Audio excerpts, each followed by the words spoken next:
Set up screen.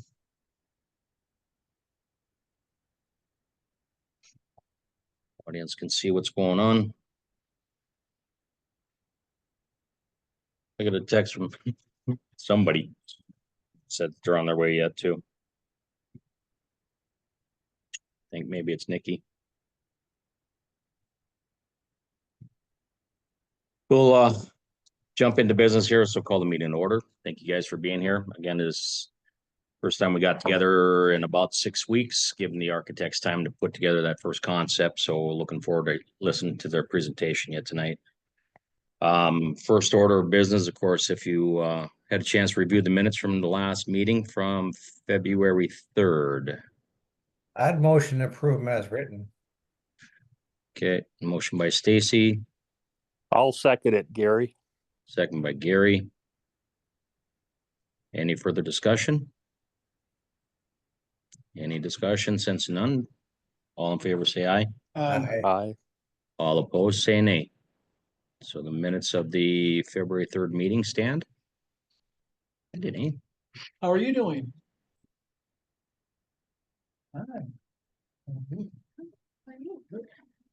And we're going to jump into the subcommittees, starting off with the historical research questioning. Can you guys see that one yet, or is it still the agenda? No, we see it. Okay. I do. Okay. I see it. So the historical research committee, Andy and Nikki, they assembled the full roster, and they're still digging through some more research. What was it? 3 names, I think, was emailed here about a week or so ago. They're still flushing out those names. What I had done is took the names that they presented and just did a superficial. Of course, they have all the biography data, but just a superficial, listing them alphabetical, last name, giving them the city of record, branch of service, and date of loss, date that they were killed in action. So as you can see, as we go through with the Indian Wars and the respective colors in here, and again, they're still flushing these out yet. They're still going through more research, more historical research on each of these, verifying each one. But with the Indian Wars, we already discussed the parameters about the Indian Wars at the last meeting. But the one listed there, 2 at Spanish-American War. My count might be off 1 or 2, but I count 46 within World War I. And there's a couple of questions again they're going to flush out. 86 with World War II. The asterisk on the side indicates those people that are already noted on our existing monument, just for reference sake. That's what that asterisk mean. But there is one of them that I did catch. If I can remember which one it was. Private First Class Adolf Wetsch.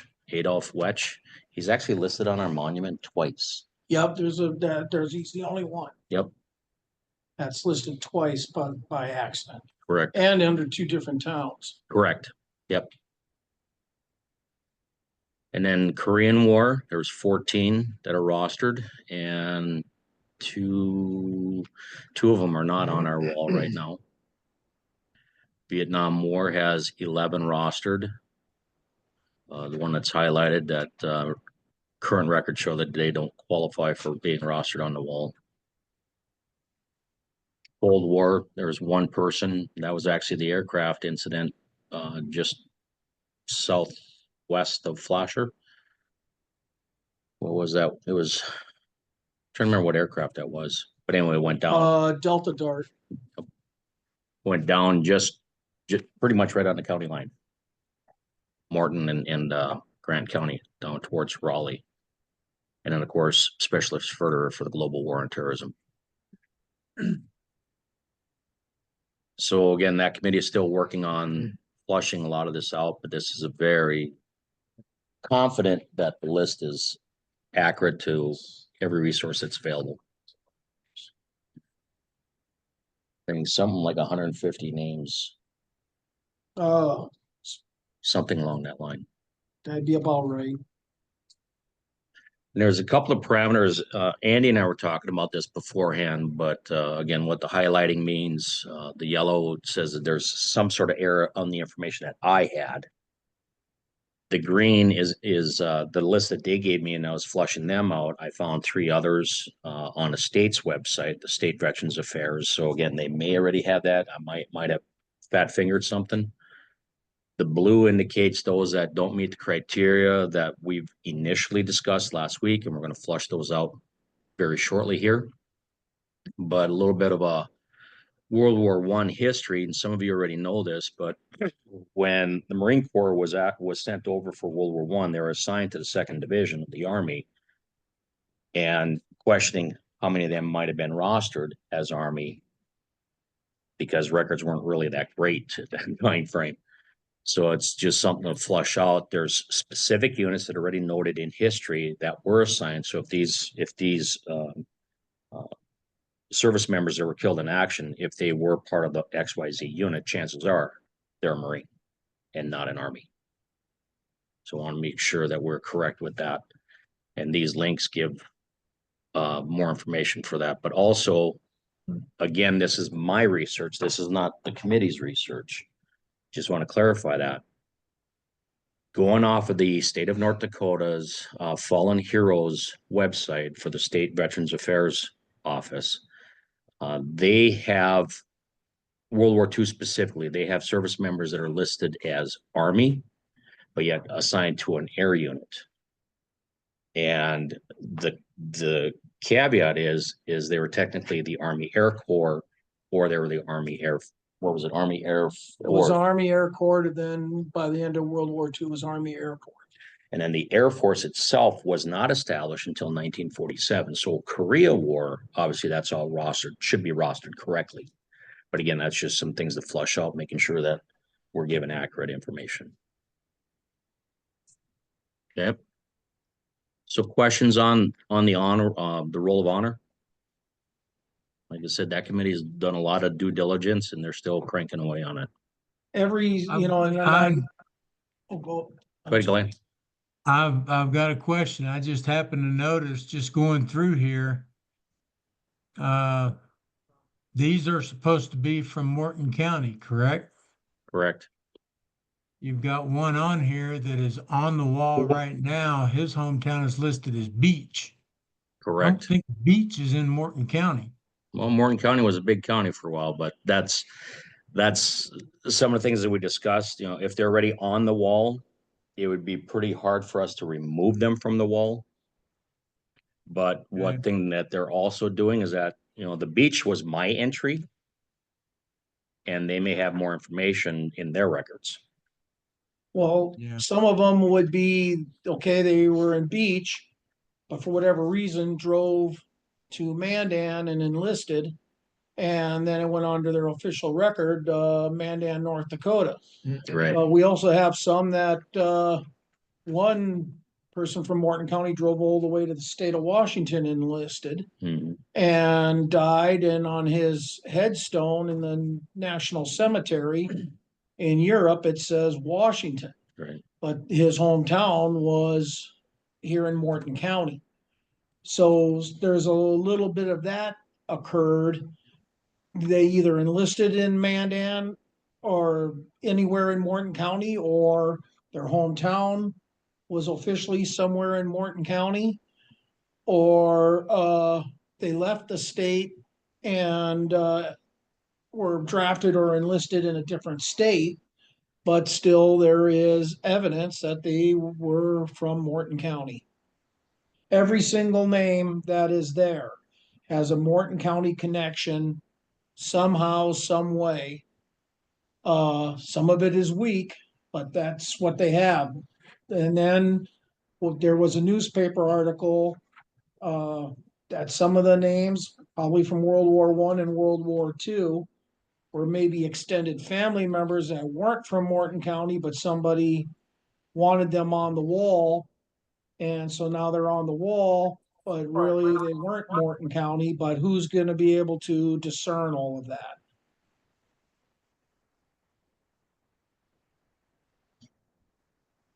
Okay. Yeah, it's definitely noted, and that's where the research is being very diligent. In case in point, an email that Nikki sent about a week or so ago identified somebody, well, three new names, and one of them that was born in Cannonball, which is Sioux County, but which is what they're digging out, they moved to Morton County.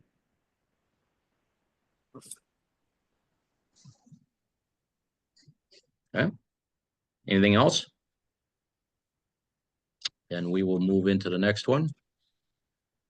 So the parameters and the criteria subcommittee for rostering future names. And again, the caveat is if the names are on there right now, they're staying on there. But anything new that we add in will have to meet these criteria. So the committee met, they discussed this,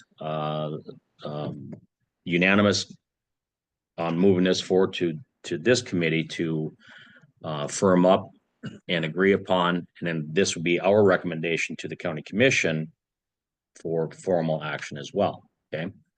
So that being said, the service member to be considered for rostering on the wall is one, they'd have to be a bona fide resident of Morton County for at least 30 days prior to the time of service within the armed forces.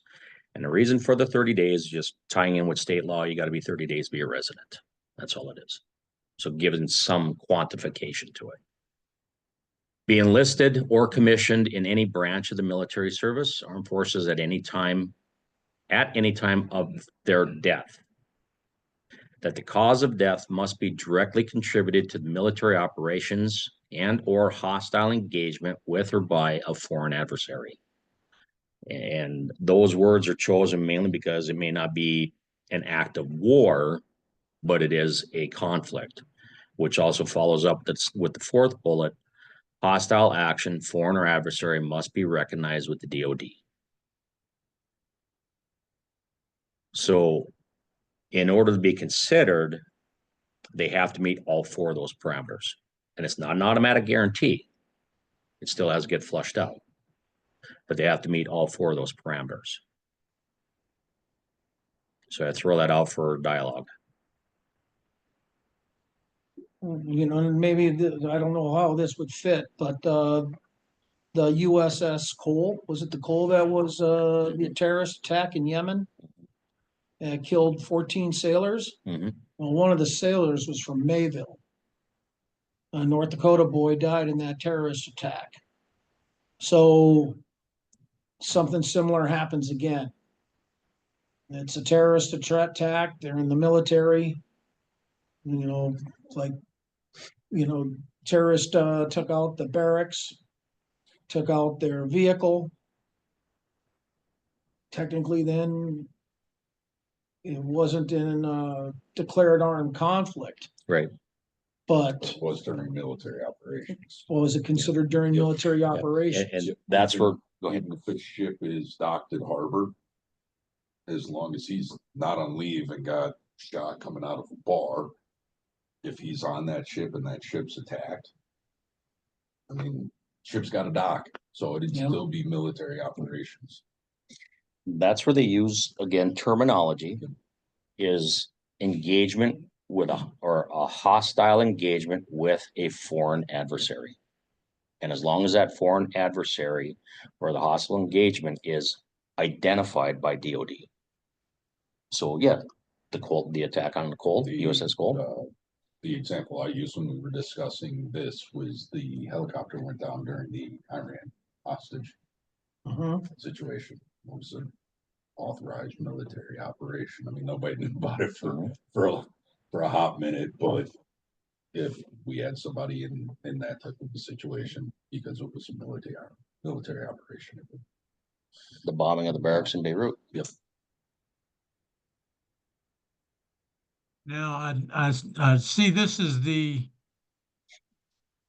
criteria to get on the wall. Is the process in getting them on the wall and everything, is that for a later discussion? It is, I mean, and I shared with the subcommittee what I would like to see. And I guess first step would be, do we agree with this criteria? That'd be the first step. So basically, I'm entertaining for a motion. I'll motion to accept the criteria as written. I'll second. Motion by Stacy, second by Glenn. And Nikki? My only question is, how do we prove? Obviously, we know the further back we go with the records, we're already questioning relationship to Morton County. If we have issues or trouble proving the 30 days, how do we proceed with that? My opinion, as far as historical data, I think this crew is doing a really good job of flushing that out to the best of our records, the best of our ability. This could be exercised better as we're moving forward. I mean, historically, yeah, we're going off with the best records available. The dying of illness. When you have about half of the World War I names died of illness, and of those half, probably 2/3 never left the country. They were in basic training when it hit. Their names are on the wall. You know, and nobody likes to talk about suicide, but Korean War, there's a soldier on there from Mandan, and you read it and it doesn't take a genius to figure out it was a suicide, but the military ruled it undetermined death. And probably to save the family the anguish. But Diane Boyd went and dug in the South Carolina newspapers and found the newspaper story, and you read that, yeah, it was a suicide. You know, they still do that. But his name is on the wall because he was during the Korean War. Then there's one, you know, from Vietnam who was in Vietnam and was a military advisor and then committed suicide in Vietnam. But his name is not on the wall, and I think he was overlooked.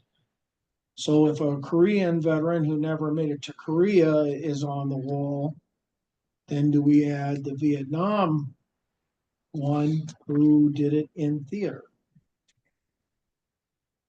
The Korean, well, if they're already on the wall, and this is about the third time I Yeah, I mentioned know it it. today, but if they're already on the wall, they stay in the wall. But it's what the argument would be, and if you have the grieving family, all of a sudden comes to a county commission meeting and say, you've got people that died of illness on the wall now because my son or daughter died from some type of infliction, you know, got bit by a spider or whatever in theater and died from the spider bite instead of combat action. Their name doesn't get to go on the wall because it was a spider bite. I think it comes down to in theater because Furnace for our local VFW American Legion Force, he's not on the wall, and he died during World War I, but he died in country at a base camp in Texas. Furnace is on the Yeah, wall. Is he? He's I don't see listed. him on the list. Is he Yep. on there? Yeah. I didn't see him on the list. Yeah, he's on the wall. Yeah, he died- regimental sergeant major. Gilbert Yeah, Furnace. Well, he's on it, 'cause Now, I didn't see him- A I didn't young see him on the man list there. made regimental sergeant major. That's pretty impressive. Yeah. He's on the wall, but he never made it to theater. I would offer this. So again, they're on the wall. That's because of whatever historical information that was assigned at the creation of the wall. That's what the records show.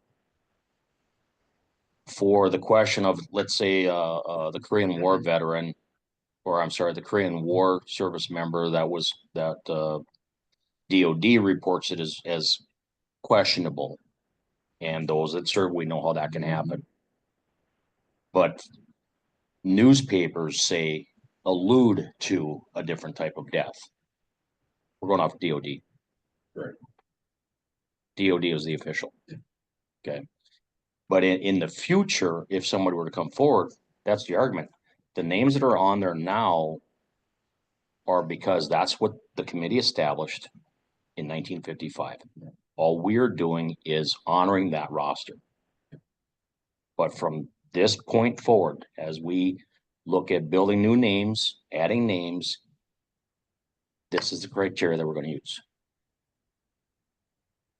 They can petition against it. You know, they have every right to do so, but we have to maintain the integrity based on the information that we know for the historical records. And the seated county commission, and if that day would happen, would have the authority to override, They would. which is what happened with Reed in Vietnam too. Yeah. American Legion said he doesn't go on. Family appealed to the county commission, the county commission over. And that's why he's on. But we have to create parameters some way, shape, or form. Because that helps the county commission or whomever the body may be make their decision. If this is the parameters we use, I think we need to add to the final sentence that the final determination rests with the county commission. Making that as an amendment. I think it should be amended, and then that way, because who's gonna say no to a grieving family? I mean, it's tough to do. And so they go nope, they don't go. The auditor would probably be the first one to make the decision, but you can appeal that to the county commission, and then the county commission then would have the ultimate authority to depart. We talked at our meeting about setting up a committee to screen this stuff initially and figuring that out after we approved our parameters. I don't know how we'd work all that all in, but I agree. The county commission at the end is going to have to get the final say. But, you know, Is the American Legion is the one who initially developed and built this monument. What kind of say do they have in going forward? Any at all? Was there any type of criteria set forth by the American Legion for that purpose? I met with them after our last committee meeting. I went to their meeting, which was like the next night. And still going through their rosters, and I'm trying to identify, I'm trying to dig out why they came up with this to begin with. And so far, I'm not having good luck finding decent records. And I know Danae Kautzman is here, and she'd probably help me dig a little bit further, because with your relationship with Palma Freisted, be able to pull out a little bit more. But anyway, trying to identify why they came up with the concept to begin with, you know, all that background information, because it was established in 55, which tells me they started working at 52, 53, 54, whatever the case is. As far as today, no. Other than the fact that they are a veteran service organization like any others, and they can petition for a name to be considered. And as Stacy had mentioned, we get through this hurdle of establishing the criteria. The next step would be when we get the monument up approved by the county commission, is establishing an oversight committee. And that oversight committee would flush this stuff out. Okay, so well, you answered it with what you just said, that, you know, that it's not that the American Legion can come up and say, we have a name we want added to the monument. They still have to go through the same vetting process that every other veteran service organization has to go through Or any in order citizen. to get a name considered for placement on the wall. Right, or any citizen, correct. Or any citizen, yes. Okay. Yep. So there was a motion to amend the criteria by adding a statement that final decision will rest with the county commission in the event a request is contested. You good with that? Yes. A second. Seconded by Glenn. And the amendment.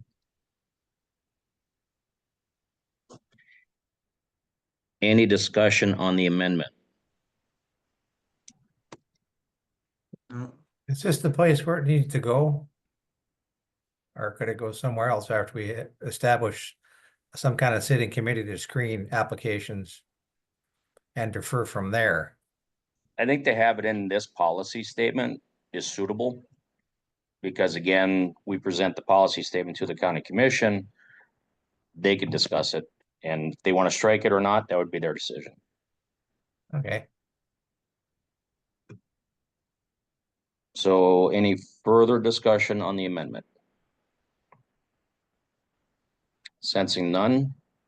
All in favor of the amendment of adding that extra sentence in there, say aye. I, Aye. Aye. All opposed, say nay. Then back to the overall criteria. So those 4 bullets. And then upon verification of all criteria listed above, the service member will be considered for placement. It's not an automatic. They'll be considered for placement. Among those listed is given the ultimate sacrifice within the records of the Morton County War Dead Monument. And then adding the amendment in there right away. Final decision is to rest with the county commission in the event the request is contested. So it's the motion as amended. All in favor, say aye. Aye. Aye. Aye. All opposed, say nay. So we have set criteria for any names to be added from this point forward. Thank you for that.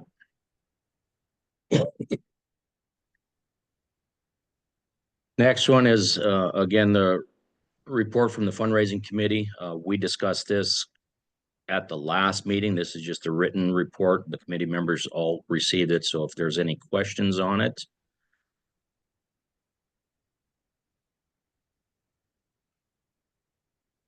Sensing none, then we will move on. Now for the fun stuff. So working the voting, Stacy, Glenn, and Gary, you guys are online, obviously. You got that updated sheet that I sent? If you want to pull that up. Close. that the You got, voting is that the new one? Like 2 days ago. Okay. Yep. Use this one. So I would ask that you guys go through that list. Vote on 4. And then from there, we'll see how those voting results come into play. And tonight yet, we'll hit another round of voting because we want to be able to hone in on a single name.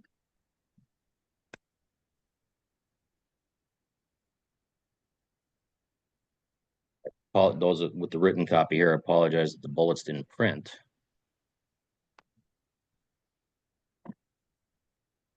You don't have to vote for 4, just don't vote for more than 4.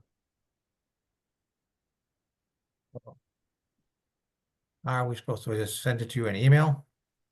Yeah, Okay. yeah.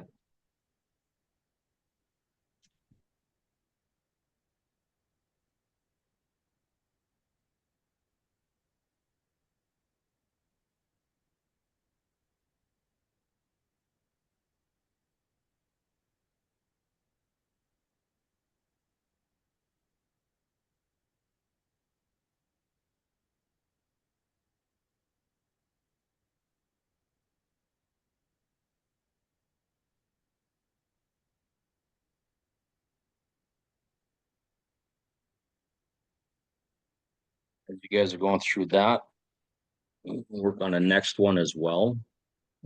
And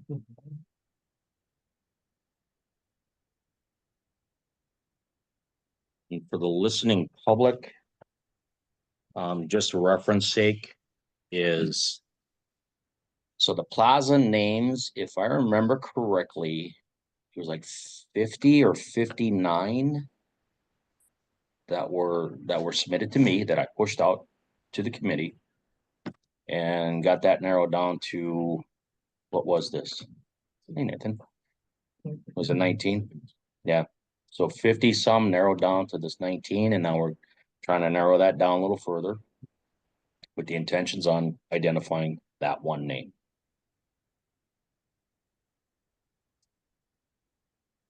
Then the next one is for the quotes. Now here we haven't confirmed how many quotes we're going to incorporate yet. Oop. Yeah, go that way. Didn't work. Air must be on. Next time I'm gonna also.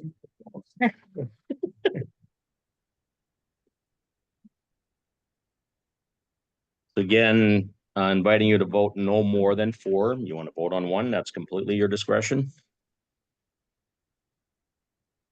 You want us to email that you now? Yeah, please. And if you want to copy and paste it, whatever works for you. Who's George Santillana? He was a World War One, a World War One era.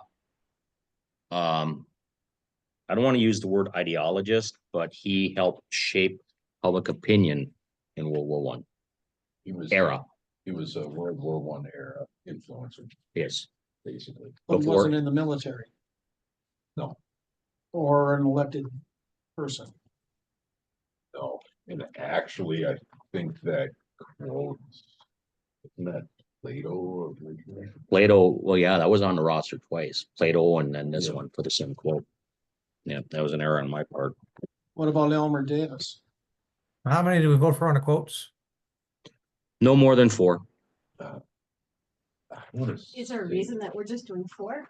Or is it just? 4 ends up being 4 from you, can be 4 different ones from him, 4 different ones from him. So it's allows me to cull it down. So again, we got, 13, 14 here. I might be able to get it down to 6. Depending on how the voting goes.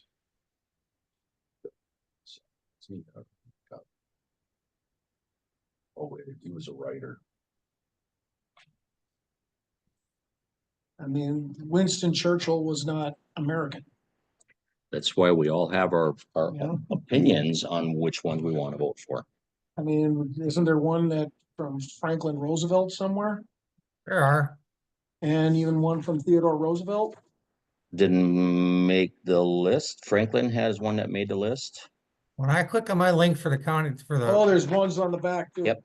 That helps. Okay, here we go, here's the quotes. Okay. Hey, We So- got you, Andy. Elmer Davis, according to Wikipedia, was an American news reporter, author, and director of the United States Office of War Information during World War II, and a Peabody Award recipient. That's who Elmer Davis was. The other one? George Santillana. Flanders Fields gets long, but there's another stanza that was written by an American. Flanders Fields was written by a Canadian. Canadian doctor. Yep, but he served in the military, if I remember right. But there's another paragraph that was written by an American. I stand corrected on George Santillana. He was a Spanish-American philosopher, essayist, poet, and a novelist. Educated in the United States from the age of 8 and beyond. Died of stomach cancer.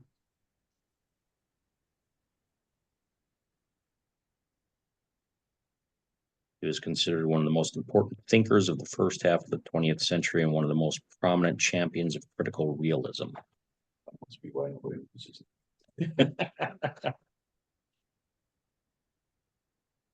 That is gone.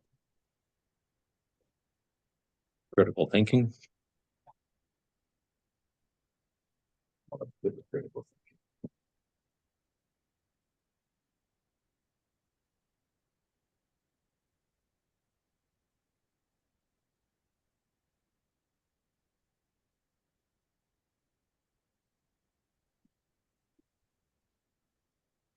The names, to me, the names of the plaza was relatively easy. The quote was kind of hard. Oh, sorry.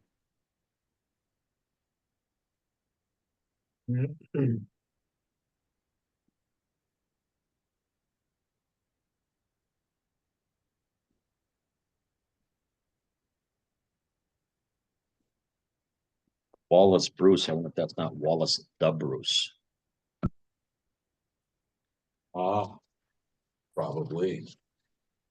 Aaron. Well, I'll have to go home and watch the movie Braveheart to find out. Yup. Watch a short Australian man portray a tall Irishman.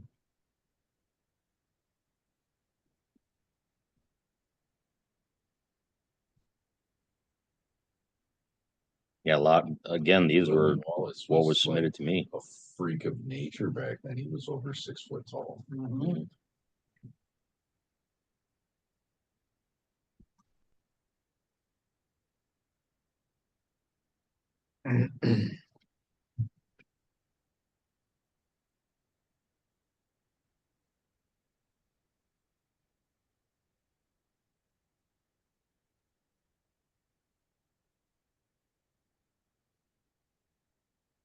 Okay, And I'll tabulate these when we go through the architect's presentation. I'm done. Get an email.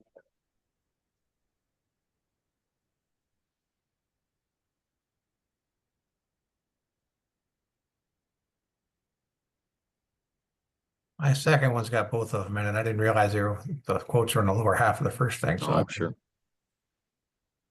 So I got Stacy's, then I got Glenn's. Were they both in the same one, Glenn? Yes. Okay. After y'all discovered it, I was like, oh, well, okay, because I was in a process of sending it, and I was like, well, I better not.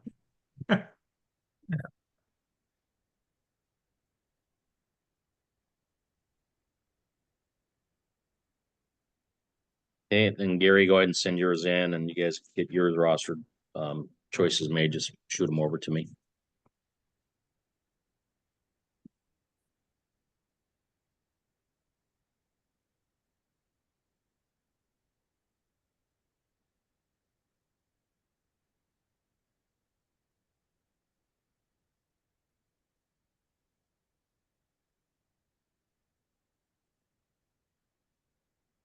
Oh, the hardest decision of the evening. Thank you.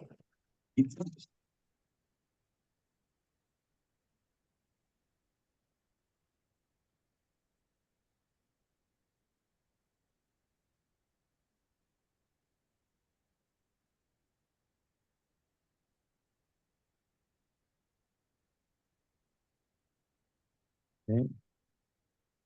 And with no further ado, I will turn it over to Al Fitter and Jake Axman for their presentation. Just give me a cue when you want me to scroll through the screen. Yeah, you bet. So I'm gonna let Jake Take the lead. take the lead here.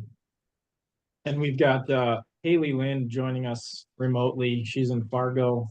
She's with her kids, so she's probably got her camera off and the microphone off, but she's listening in, and she's been heavily involved in this project from the get-go and is responsible for a lot of the early concepts that we've put in front of you. So she's excited to hear, as all of us are, your feedback on the latest concepts. So what we're showing you tonight is, again, another iteration of the design concepts. What we're focusing on right now is kind of high-level movement of the major components in the space. It's pretty rare that we get everything right the first time, so don't sweat it. I think there's obviously additional opportunity to provide feedback and manipulate the design as we go. So with that, we'll jump into the next slide. So when you work with architects and landscape architects, there's kind of a design sequence that we talk about. It's pretty universal, this process that we talk about, whether you're an architect or a landscape architect. There's really three major phases in the design process. The first one is schematic design, and that's really where we're talking about what does this look like, whether it's a building or a park or a plaza. High level, what does this thing look like? And the next step that we go through is called design development. And that's really where we are making a lot of the finite design decisions. What is this thing made out of? And then the last step, the third step, is construction documentation. This is really for the benefit of the contractors that are going to build this project, but we're deciding how is this thing built. So these are the three steps that we almost always go through. The next slide. So talking a little bit more about schematic design, what does it look like? This is really an exploration of ideas and concepts. To use an analogy, it's like a Rubik's Cube. You're moving things around, you're trying to arrange different things.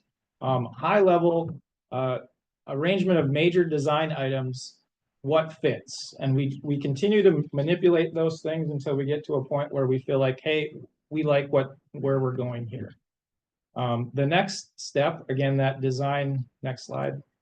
The design development is, what is it made out of? We're adding more detail to those original concepts. This is where we're picking out final material selections. We're making intricate detail design decisions. This is where the fork is in the road. You have to make a decision. This is kind of the last decision-making point before you get to construction documents. Next slide. And this is where we have sort of that surgical precision. This is where we're really dialing in all the details. There's really no going back on decision-making at this point. We're really moving forward in a linear process to get this thing out to bid and start construction. So we're creating construction documents and details and specifications. So we go from sort of a high level, eagle eye view of the design to something that is really finite and surgically precise, if that makes sense. So I guess I'll pause there and see if anybody has any questions on kind of the design approach. I guess to be clear, we're still in step one. We're still in schematic design, thinking about high level arrangement of spaces and the major components in the plaza. So I'll just pause and see if anyone has any questions quick. If not, we'll jump ahead. Let's go one more slide. We've had a ton of feedback from you guys. All of it has been helpful. I would say the amount of feedback that you guys have given us is atypical. It's more than we're used to at this point. And so it's been an effort for us to kind of boil everything down into the basic ingredients. It's all incredibly helpful. But it's also very difficult for us to nail everything the first time. So don't get frustrated with us if it's not perfect, if it's not precise, if it's not exactly what you guys were envisioning. We're doing our best to kind of manipulate things as we go. So the things that I want to point out to you tonight is the design concept is not finished. The images that we share with you tonight are meant to evoke your reaction and discussion only.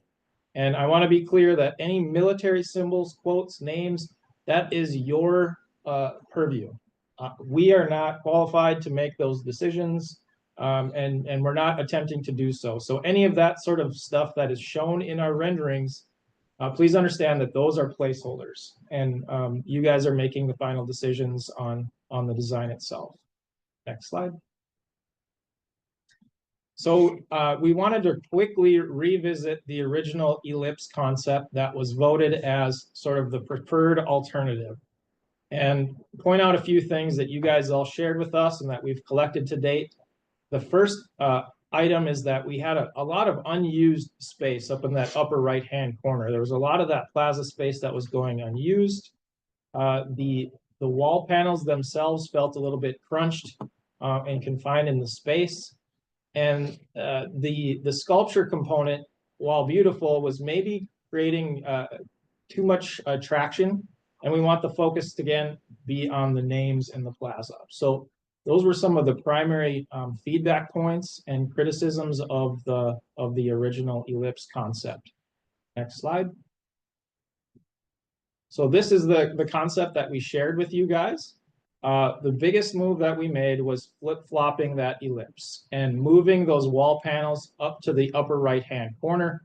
You can see that created an abundance of open space in the middle of the plaza. Let's go one more, Ray. This slide just simply shows the labels of the major components within the plaza. So we have those etched glass wall panels. We have some sort of a military symbol lit up for effect, central and top of the screen. We have obviously the main entrance to the building, seat walls in both the upper right and lower left, the flag and monument sign, security bollards, the existing tree and 10 commandments. And then central to the plaza, we are conceptualizing some sort of a military emblem and light beam that is perfectly centered in the plaza space. Go to the next one. We spent a lot of time thinking about the symmetry, the geometry of this space. We wanted everything to be perfectly in alignment as you walk into this courtyard. So as you're coming into the plaza space, you reach that middle point and you really have a trilogy of different directions that you could go. You could go into the main entrance of the building. You could look straight ahead at that military symbol, or you could look over to the right-hand side to the wall of names. And I think that came together really nicely with the emblem in the middle. The geometry is quite strong here, I believe. Next slide. We've also tried to arrange the plaza into two distinct spaces. So the first is a large public gathering space that could accommodate Memorial Day services or some sort of a community gathering. We've also included sort of a private reflective space for anybody that may be caught up in emotions, reflecting on the wall panel. They have kind of a quiet reflective space back in the corner that's a little bit more private and away from the general public. We're going to go through a few of the perspective renderings that were provided as well, and we'll talk through kind of our thought process on some of these items. So this is looking down the gut right into the heart of that plaza space. We'll go to the next slide. Some of the things that kind of design nerdy stuff that we were thinking about here is that military symbol as you look down into the plaza space. It's perfectly centered in the plaza. It's one of the most visible things that you see. It might draw people into the plaza space that may not ordinarily come into the courthouse entrance is our hope. Flanking that military symbol, you have the entrance into the courthouse, as well as the wall of names off to the right-hand side. We were very careful about the size and scale of the plaza sign. We want to make sure that you can see over the top of that sign, that it's not blocking views, both from a safety and security perspective, but we also want that focus to be on the military symbol that's in the back. The US flag is on the left-hand side, the tree is on the right-hand side. We really like how that's coming together. It's creating sort of a visual balance in the design of the space. Is that a mailbox in the left? It is, yep. Yes, Is sir. that where the security box is by the 10 Commandments would then move to that spot? Yes, sir. Yep. Okay. Yep. Yeah, Which actually flows better. it makes it a lot better. That was just the only place we had to put it, Mhm. but we gotta have it. The next slide. This is a view looking out into the plaza space as you leave the courthouse. One more slide, Ray. But what we were kind of struck by as you're leaving the courthouse, there are these military reminders, quote unquote. So off to the left-hand side as you're leaving, obviously you would see the walls of the names of the fallen. And then the central to the plaza space is that, again, military medallions, sort of bronze inlay in the pavers, and then obviously the American flag off to the right. So it's almost impossible to leave the courthouse without having a reminder of our military, of our American flag. So we thought that was pretty nice. Next slide. Nothing too dramatic to show here. Again, you can see the lower height of that monument sign. Again, the drop box. Is it for mail? Is that what it's for? And for voting. And for Yep. voting. That's a high security box. Okay. So the next slide will just show the denotation of those things. Nothing important. Here's another view looking back towards the plaza. You can see the courthouse entrance up on the upper central upper portion of the screen. And what we wanted to point out is we are not touching the 10 Commandments statues in this concept. They're being left where they currently are. Next slide. Let's go one more, Ray. So this is looking back towards the middle of the plaza. We're starting to think a little bit more about some of the details. I know that's kind of a next level of design development decision, but we wanted to talk a little bit about some of the details that are just rattling around in our brain. That emblem in the middle of the plaza space, we're imagining that as some sort of a bronze inlay in the pavers. So on the lower right-hand side of the screen is a plaza that we designed in Perham, Minnesota. It has this bronze inlay in the pavers. I think that turned out really nice. We're imagining something similar, but with perhaps the military branches or something. That's ultimately for you folks to decide. And then central to the screen is that that military symbol of some kind. You folks talked last meeting about the combat cross. It could be the combat cross. Maybe it's the combat cross, and then the saluting soldier is just sort of broadcast onto the wall with a shadow at night. And it's not necessarily a physical feature, but maybe it's just a light shadow effect that's shown on the wall. Again, those are decisions for you guys to make. In that presentation, are you proposing that, I mean, if we stay with that glass panel etching, that be pitched a little bit so it can push out? I think on that concept, yeah, it could either be that, or you could have an in-ground light with the lens over the top of it that has the silhouette cut out of it. So it doesn't necessarily have to be a physical wall. We could just cast a shadow on the wall. However, I think that could be the way to go too, especially if you wanted to have maybe two symbols that you want to talk about there. The combat cross is the physical manifestation, and then the shadow only shows up at night. Something, I don't know. Well, yeah, just dialogue here, and we can touch on it when we get into the round robin, but the combat cross actually has one element that's not incorporated in what we mentioned. Yep. And that's a service member that's kneeling down in front of it. Okay. And that's the very common image that's You're right. used Yep. versus the static combat cross at a time of a loss. Okay. You see Nikki's digging for one you're probably pulling up. Yeah. I don't know how fast my phone's gonna be.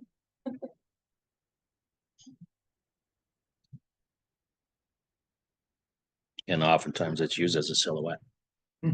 Cool.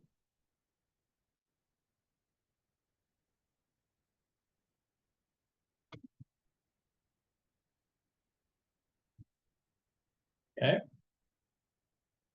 Go to the next slide.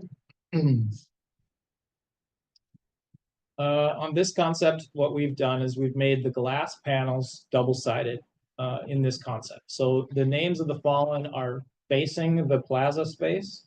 And then on the back side of those glass panels, we have a couple of quotes. And then the central panel is the Medal of Honor recipients. That's a deviation from what you guys had talked about at the last meeting. Just throwing this out again for your reaction and discussion. Our thoughts was it makes it kind of a cohesive display. So it's sort of the same on the front and the back, but it also separates those two honors, I guess I would say. So again, that's for discussion tonight. One of the comments that was brought up on the old ellipse concept was creating more room between the wall panels so that it is a little bit more free flowing in between all of those panels. I think, Andy, you may have brought that up. So on this concept, one thing for you guys to think about is, would it be more visually impactful if we kind of slid those panels closer together and close the gap between them? Or do you kind of like that free flowing around each individual panel? Something to think about as well. Nothing distinct to point out here. I think one thing that we were paying attention to is the placement of light bollards around the perimeter of the plaza. You can see kind of the geometry and the symmetry of those things. And then I think Ray pointed out the fact that we might want to have some sort of a security bollard preventing vehicles or others driving into the plaza space. So we have some security bollards depicted there as well. What do you mean I can't drive up? Yeah, right. There's always somebody. Yeah. Well, one of the questions I would have with this scheme then too is, You'd probably want to have the security bollards along the entire length of the sidewalk. Yep, that's Yep, good, yep. good feedback. And then I would say nothing too distinct here. We paid attention to the location of the tree. Obviously, we want to save the tree and really limit the disturbance underneath of that. That's going to be something we'll have to be very careful about, but we're confident there's enough room to work around those, the tree that's there and without major damage. From the look, from the looks of it, you purposely incorporated the radius around that root ball then. Yes, sir. Yep. So you can replant when it dies. Mhm. Cause it will, I mean, It's a matter of it's time. inevitable, right? it's Yes, gonna, yeah. every living thing owes a death. So that's kind of a high level overview of what we've provided. Again, we're curious to hear what you like, what you hate, what did we miss? It's kind of what we call an iterative design process. We just keep throwing stuff at the wall until it sticks, and we try to absorb as much of your feedback as we can. So hoping to hear your feedback tonight. Future expansion. How can you add another panel? And keep it. The symmetry that you mentioned. Because there will be more wars. And guess so what I you, would, you if may I have may- to add a panel. if I may. Yeah.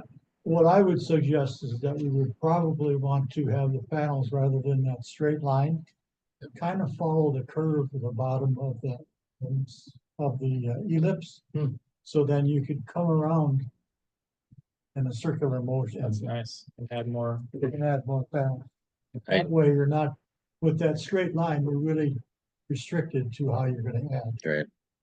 I was questioning if the size of the panels is because you're trying to incorporate that marble. Just questioning that in my head as I was Sure. looking at, because as my initial thought was, first off, I really like the incorporation of the space. I really like the incorporation of the space. I like the plantings, the shadow on the wall. I guess that was something we discussed, but we really didn't hone in on. Just speaking for myself, Sure. but something we really didn't hone in on. And as we discussed about having that customized statue, I think this is a wonderful way to incorporate that appearance cost effectively by etching it into glass. For me, the silhouette, I'd rather see a silhouette of a soldier at parade rest, standing watch, like you see at the two-man soldier when they're standing there. Rather than the salute. That's my own thing about the silhouette. Well, we're going with the combat, Yeah, the combat yeah. cross, That would work too. that modified combat cross, using the M1 with a Kevlar with this, that, and the other. Yeah, that would work.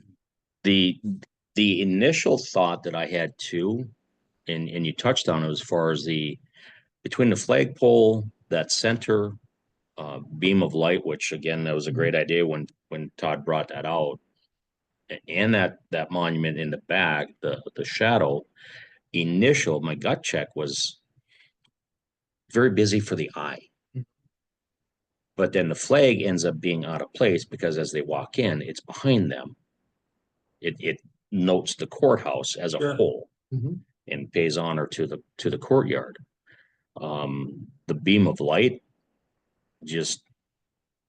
I think that just speaks for itself, because again, our conversation was that can be that one element that just shoots out.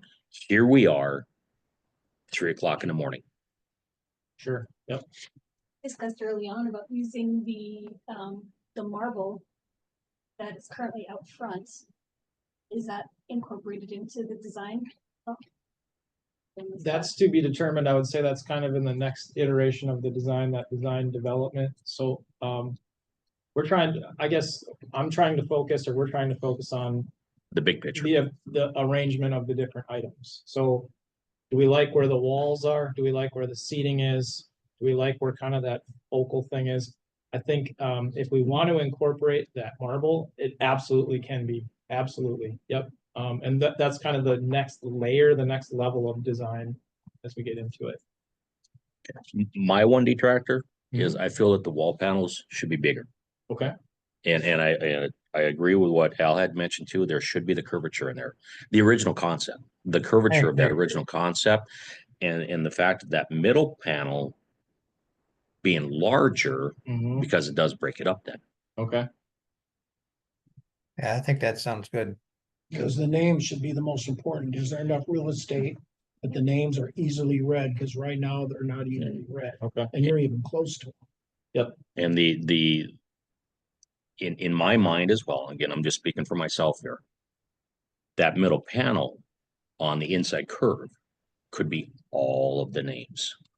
Okay. So it's one presentation. Again, that gets into the details of it, but that's where the size of it would come into play, Mhm. because then you have the space to have a decent sized font. Well, for me, after Jake had sent his completed rendering to me the other day, my first thought was basically we're making more use of the entire space by changing the configuration and going into the diagonal from northwest to southeast. Mhm. We're using that southeast corner where before it wasn't even part of the space. So now we're including that. The other thing is the plaza then is much larger, so then you can have some gatherings. As it is now, it's not a gathering space. It's just you're walking through it.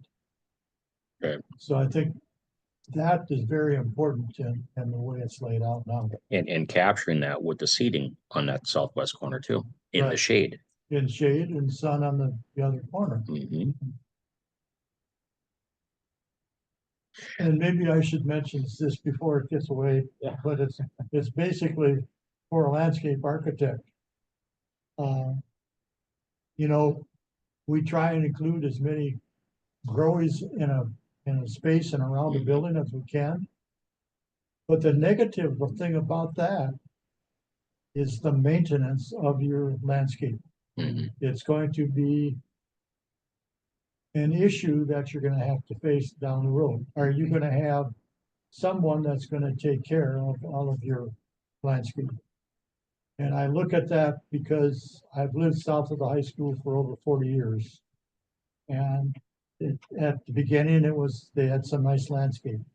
If you look the last 10 years, I mean, it's terrible. Now with the new high school and all the beautiful landscaping they have around there, how long is that gonna last?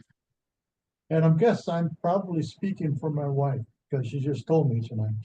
What are they gonna do with maintenance? So it's an issue that is usually forgotten about once a building and a space is developed. And again, getting into the details of it, maybe it could be incorporating xeriscape, natural plantings. Possibility. I mean, that's where the So finality what we're comes into play. saying is this could be a little bit bigger than just a 4-H project. I know the 4-H kids would want to do it, but And then let's go to the very first slide, the existing conditions. And let's Yep. take a look at what's out there now. The scale of these planting beds is gonna be pretty small. Let's see what's out there now. I can't quite remember off the top of my head. Along this north side of that south wall, what is obviously the sidewalk and what I forgot, some of you probably remember, but that used to be a doorway there. That was taken out for security reasons. But I think it's all lilies or something Okay. along that line. That's Sure. what's there.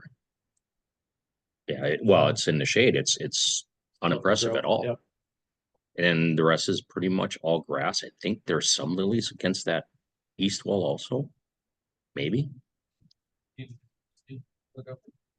Mhm. Yep.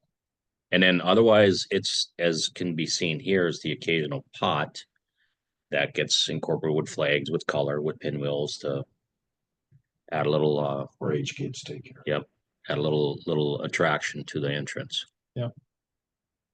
And then your broom grass or whichever grass that one is on the north side. So again, that gets into more detail, but I just wanted to bring that up before everybody forgets about maintenance issues and just like, snow removal. Everybody's concerned about that. Well, that snow removal got during the summer, the landscaping maintenance, so. Do we have to worry more about diesel fuel? Huh? Do we have to worry any more about diesel fuel? Cause that would not be pleasant. If all of a sudden Mandan says they gotta dig another diesel fuel well. in the And middle of all, this, all the wells been, to my knowledge, all the wells been shut down, pulled out. Because there was some type of collection point in that area. There was, but I think that's all been. It's, We're good? it's mitigated. Back Yeah, the old house downtown on Main Street, that's now storage for the city. I would turn around, who was, Stacy, was that you that was starting to Yeah, talk? what would it So look like in the future, instead of having all those plants, it was just grass like this? Would that just look terrible? If we had grass and all that, which is easier to maintain for maintenance rather than all those planted grasses, how would it look if that wound up that someday in the future when the county gets tired of maintaining this, like I think Al is saying? if you, my opinion, if you do just grass, you still got a maintenance issue. You know, you got drought, you got wear patterns, you got walking patterns. There's going to be a maintenance issue regardless. The question is, how can we minimize it? Yeah, on this image, I think what would be nice that we could explore is plantings on both sides of that military symbol or the combat cross, if that was sort of in the middle. And we had nice colorful planting beds, smaller in scale on both sides of that to help accentuate that. But we can absolutely scale back on the size of those planting beds around the rest of the plaza if it makes sense. Incorporate a little more grass and rock beds. So very, very manageable there. I think another big question I had for you guys, and one of the big moves that we made is the location of the Medal of Honor recipients. I was curious to hear the group's thoughts on that being part of those wall panels. Is that a deviation? It is a deviation from what we've talked about. Just throwing this concept out to see what you guys thought of that. Gary, Stacy, Glenn, let you guys chime in first. I thought it looked okay on the backside. I didn't mind it with the quotes on each side of it, 3 panels. I thought that was fine. And then to be It looks, more it of them. looks good to me. However, it's, I still think it defeats the purpose of the memorial itself as to what it stands for. And this memorial is for the war dead of Morton County. And anyone who goes on that wall,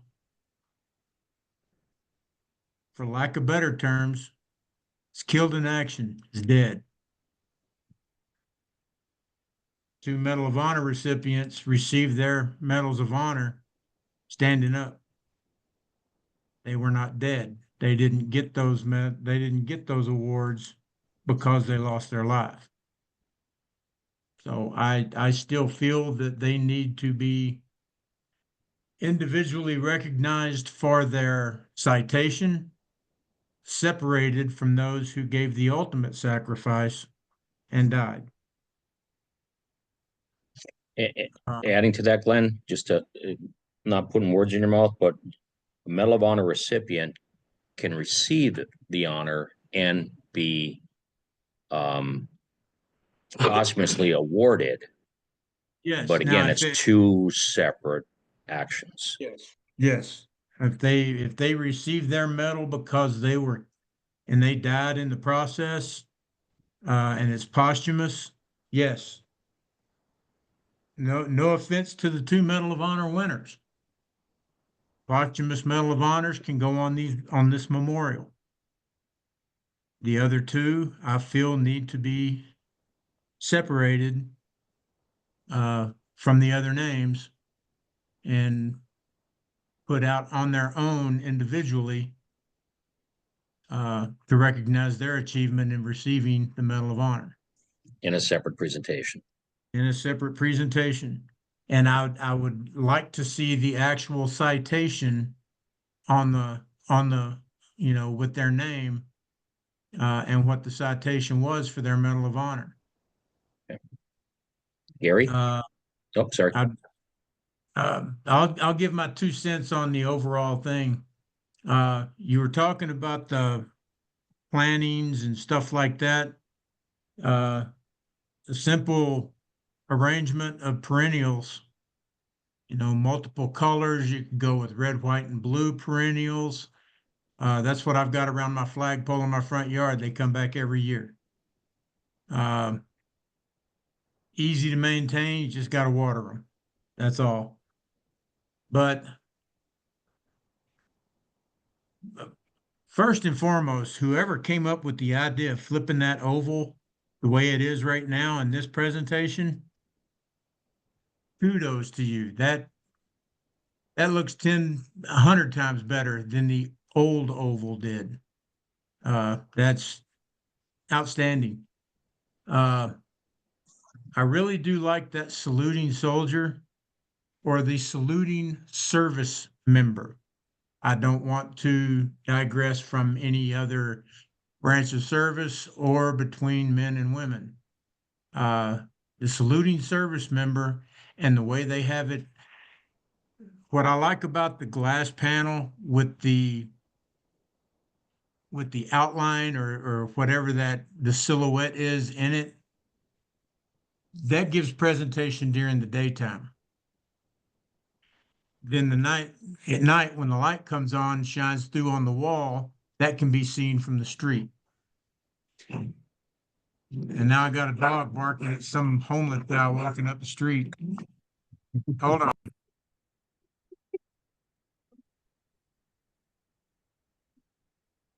But you're talking about wanting to put the combat cross on that silhouette. Looking at that downward view like that right there, is everyone familiar with the cross that's on the, what is it, the Global War on Terror Memorial at the entrance of Frayne Barracks? Could we put something like that inside this monument, say somewhere centered between the panels and that beam of light, and just post that right in the center, fixed into the monument itself, and leave that silhouette of that saluting soldier or the parade dress soldier or whatever, because I like the idea of the saluting service member standing vigil over everybody in that memorial. And then that combat cross would just add to the, appearance of the actual memorial itself. Because that's what they've got in front of Frayne Barracks, is they've got one of those combat crosses right there in front of the plaques. I just pulled one up here.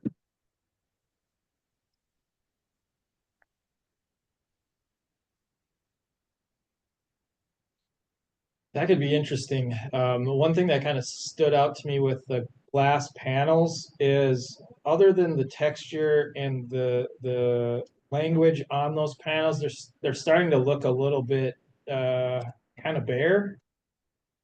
Adding the combat cross in front of it adds kind of another layer, another textural item to that. I think, Glenn, that's a really solid suggestion. I like that. And then I don't know if you still have those pictures I sent to you, Ray. You've got that saluting soldier etched into a glass panel. The one that they have here in New Mexico is actually a solid chunk of granite with the saluting soldier cut into the granite. That's the Gold Star Monument. the Woody Yeah. Williams Foundation. Yeah, and you know, here, the light shines through and the silhouette is in the middle, something like that. The light would shine through it at night. If you focus the light a little bit, all it does is it puts a lighted silhouette against the wall, doing the same thing, saluting or standing at parade rest or whatever. But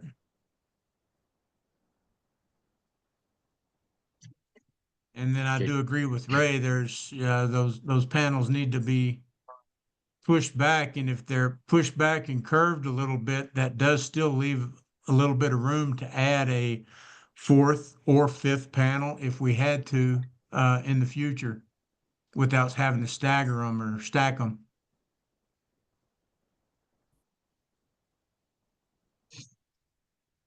Jake, you got any more questions for Glenn? No, this is solid. This is really good. Thanks, Glenn. Stacy, you want to touch on anything again? No, I think I really like this design better than the first two of the new oval shape and weight. You know, I think we've covered everything else I had to talk about, so we're good. I'm good. Okay. Gary, Yeah, I'm here. anything you want to add in? Personal reflections, personal thoughts? The saluting soldier, because there was talk about at parade rest. I prefer personally saluting soldier.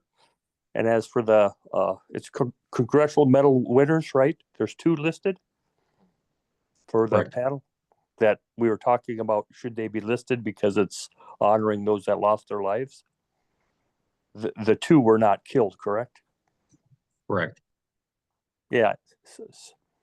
Coincidentally, those 2 were not killed in action. Right, but they received the Medal of Honor. Correct. And that's where I'm kind of wrestling with that, because I know how important that is, Medal of Honor winner, but where even when we implemented the names of Morton County, memorial, those that gave the ultimate sacrifice. So it's something that I'm probably going to be thinking about. It's a matter of they will be listed somewhere, right? Those 2 names. Yes. Okay. Yes. And right now the dialogue from the concept dialogue we had previously and reiterating Glenn's reiteration again today is recognizing Medal of Honor recipients, but having it as a separate presentation away from those that are killed in action. That's where I would land, where those, that they're in the plaza, but, knowing, and however that comes out on a panel, that, honoring those that gave the ultimate sacrifice. So that's all I would say about that. Okay. So, if I could jump in, I think Ray, you had mentioned having the Medal of Honor area kind of further out in between the trees, kind of on the lower right-hand side at last meeting. Is that what you were kind of getting at? Maybe I missed. As far as just identifying a location, because that's where the 10 Commandments were. Sure. That could be because we'd have lighting there as well. Mhm. So that could be, whereas I'm sitting here as well, I'm just, thinking aloud, even having them in the northwest corner on the backside of that seating arrangement. Okay. Just another thought. But your thought on having it separate kind of follows with Gary's talking point, is that it's different, right? Correct. So it needs to be separate from this display. Okay. Correct. And I think I wasn't tracking that from last meeting, so that makes more sense to me. Yep. Yep. Okay. And again, being killed in action, you can be a Medal of Honor recipient and you're given respect just by having that little blue ribbon with the stars on it. But being killed in action, you're given a higher respect. Beyond twice. You'd be under the Medal of Honor recipients and But then they would understand why you're given the Medal of Honor. But in the military world, there are 2 different levels of respect. They're very honorable levels of respect, but this one's just a little bit higher. Okay, great. Well, I don't know. I agree with having to kind of, I'd say, bend the panels. Mhm. You know, it'll flow a little bit more with the ellipse, Yeah, that's a great. and it gives us the ability to add, because we know we're going to, and there's no way to.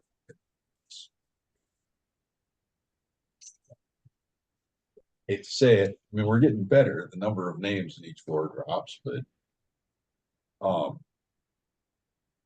I absolutely love this layout. I think it's phenomenal. Good. The only thing is, where do we put I think the big thing for me at this point is, where do we put the Medal of Honor? I mean, you go from, pull that, yeah.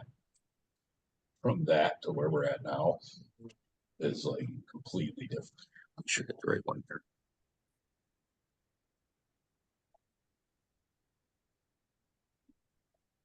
That was the initial elliptical concept.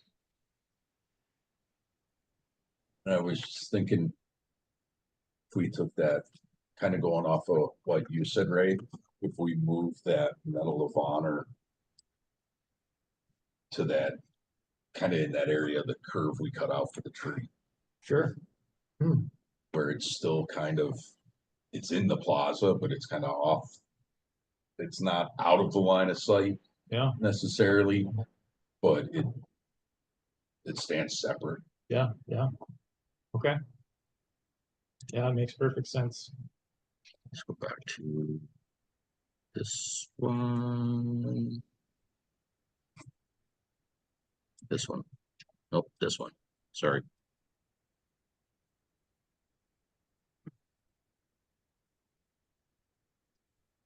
Anything more? No. Andy, any? Can we go back to the one we were on? The original elliptical? Nope, this is the original, Did I not have the the right one? newest Oh, rendition. there it is. I'm sorry. Okay. You might have to stop sharing and then reshare. We're still seeing the I one. thought I did that already.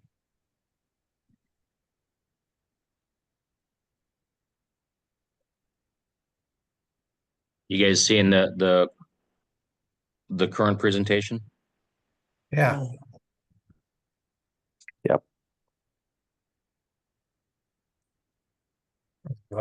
layout, new There we design. go. Yeah, I'm seeing that. Okay.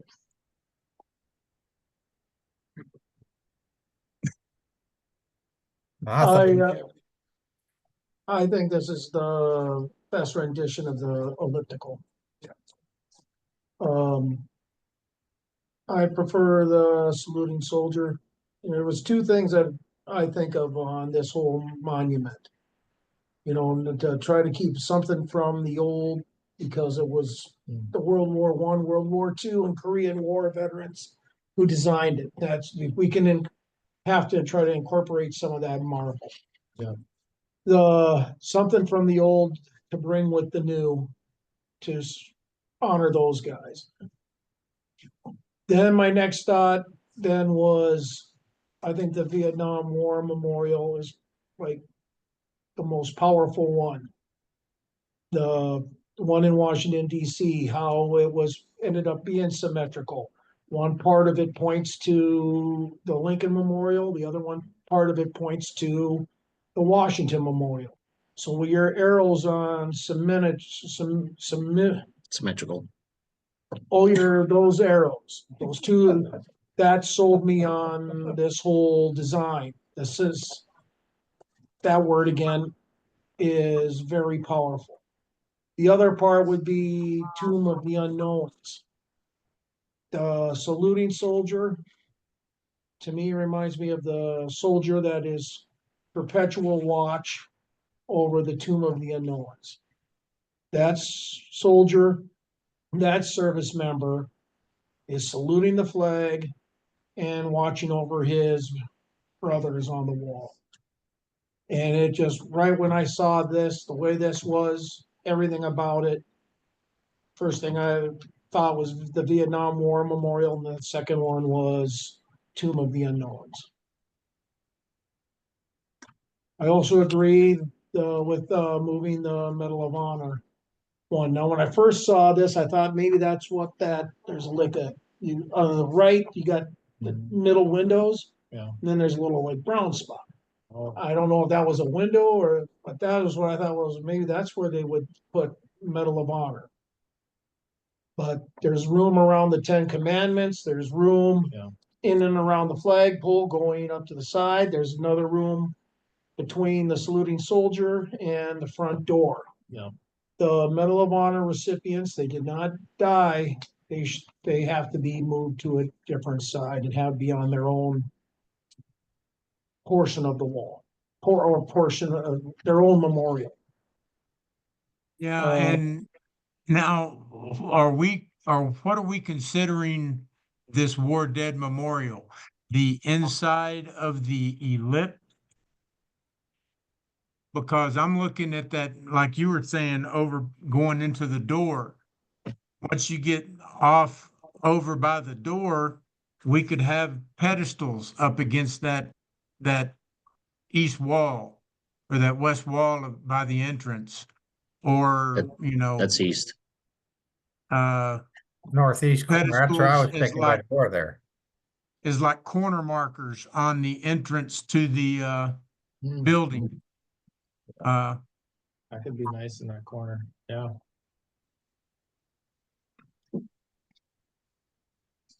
But I really feel that they need to be separated from the panels, because the panels are there for a specific distinct reason. And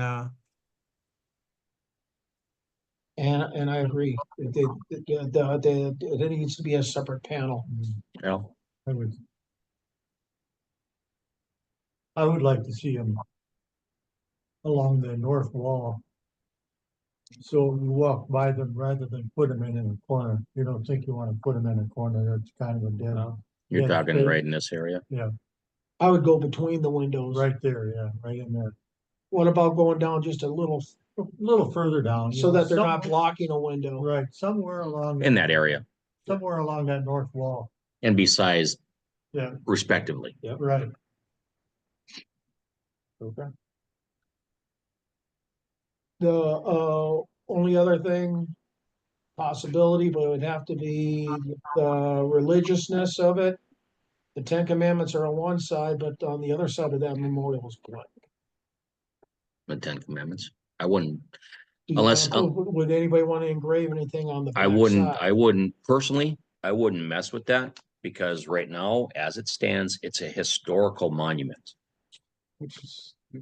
and allows us to reduce any litigation, We definitely don't want litigation. right? That's my opinion. Leave it as it is. And that's about. So we can do something that would flank it, but the stone itself, I would not touch it.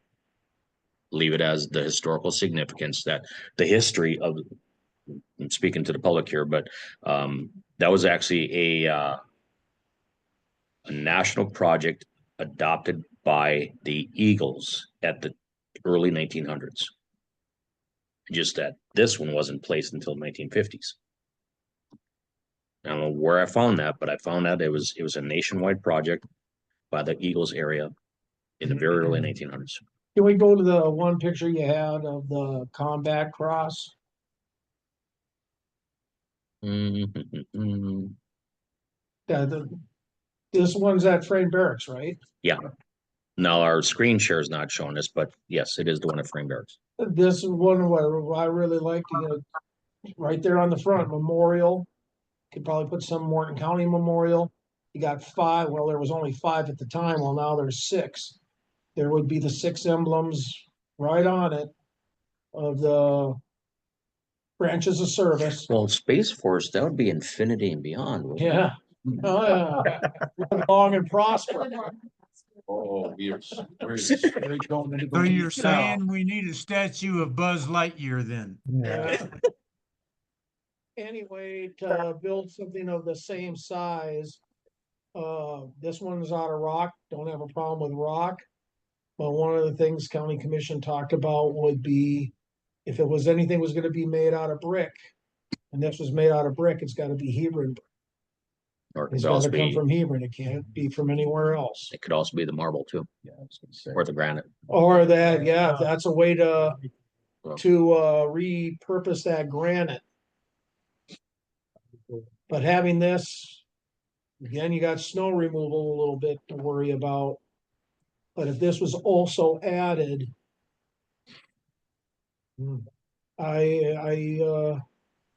It's just about where to place it.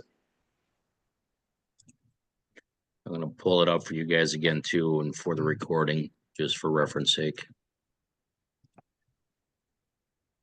We're back on that picture. This is the one in front of Frame Barracks. Ours would have an M1 Garand instead of the, Correct. Sorry, Stacy, what did you say? I didn't. M1, the Ours- rifle is an Oh, M1 M1 Garand, rifle. Okay, not but a, that is the Kevlar helmet though. okay. yeah, we just have a different rifle in our version of it rather than Yep. that contemporary assault weapon of whatever type it is, 16 or A4. Yeah, this is an M16A2. Would there be a way to repurpose the black granite that's in it now into this? Black granite or black marble? So I think what I'm envisioning with that is if we go back to the picture that we were looking at before. So I'm envisioning that using that as like a bench. We want a place where people can sit and just reflect and just have that reflection and inspiration. So I'm envisioning that granite is used as a bench and maybe putting it up in that corner somewhere. Here or and- where? You see the cursor? Yeah, or maybe, I don't know, somewhere up in that area, maybe in the other corner on the opposite. Oh, There's quite a okay. bit of panels. And maybe using more quotes, because we had a lot of quotes, and Yeah. and with that, the quotes, I think, is a good chance to just have that emotional impact on the whole situation, and having that like I said, that inspiration, that reflection, and that honor and remembrance. It has that opportunity for people to just sit and just Well, do it all. let me remind all of you guys here, this wall is all glass. Yeah. So if something were to be placed here, it'd be in very nice line of sight from inside. And that's a reminder for our architects as well. But this wall is roughly 15 feet of glass. Yeah. That sound about right? Yeah, but that's how I'm envisioning using that granite. It's just using it as a bench, and then we can rate it with additional quotes. I think. Oh, great, the benches, the granite with the quotes, that's a great idea, okay.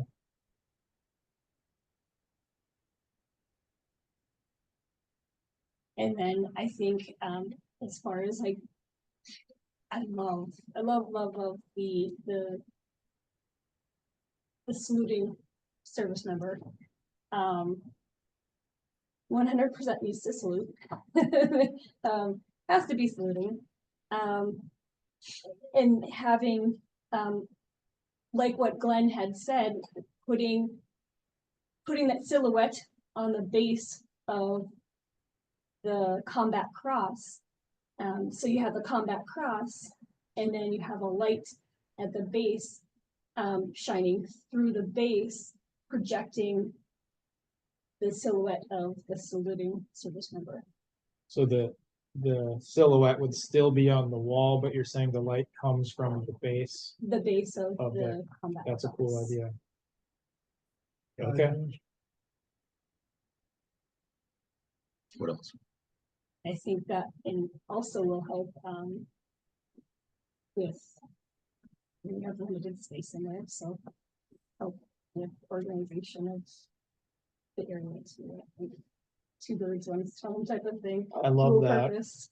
Yeah, and one thing that always strikes me when I walk through this space, you create these renderings and you kind of get lost in the software, that you get lost in the computer. It looks bigger on the screen than it is in the space. So you haven't already, make sure you take the print offs of this rendering and walk through the space tonight on your way out.